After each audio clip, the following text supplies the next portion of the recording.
আসসালামু আলাইকুম, আদাব। আমি আব্দুল কাদের।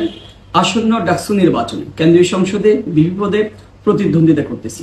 আপনারা জানেন 19 সালে ক্যাম্পাস আসার পর থেকে যে ক্যাম্পাসে বিদ্যমান গণরুম, গেস্টরুম, নিপীড়ন, নির্যাতন কালচার বিরুদ্ধে লড়ে গিয়েছি, যার জন্য আমাকে হল থেকে নেমে যেতে হয়েছিল, যার জন্য আমাকে হামলা, মামলা, নিপীড়ন, নির্যাতন, জেলে যেতে হয়েছিল।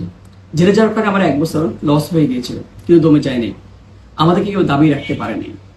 এই যে আত্মকেন্দ্রিক যে মনোভাব, চিন্তা ভাবনা, মেনে নেওয়া, মানিয়ে নেওয়ার যে সংস্কৃতি, সেই সংস্কৃতির ঊর্ধ্বে গিয়ে লড়ে যাওয়ার চেষ্টা করছি। আপনারা আগামীকাল অবশ্যই ভোট দিতে আসবেন, আপনার দায়িত্ব পালন করবেন, আপনার প্রতিনিধি আপনি নিজে নির্বাচিত করবেন, জেনে বুঝে নির্বাচিত করবেন।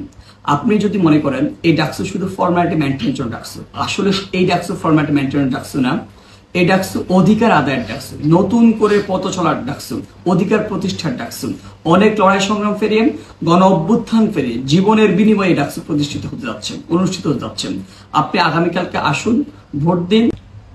ভোট দেওয়ার ক্ষেত্রে একটা বিষয় বিবেচনা রাখার জন্য অনুরোধ করছি, শুধুমাত্র চমকপ্রদ ইস্তেহার নয়, চটকদার কথাবার্তা নয়, ইস্তেহারের সাথে সামঞ্জস্যপূর্ণ ব্যক্তির অতীত যে কর্মকাণ্ড, সেটাকে বিচার বিবেচনা রেখে আপনি অবশ্যই আপনার প্রার্থী যাচাই বাছাই করবেন, আপনার প্রার্থী আপনি নির্বাচন করবেন।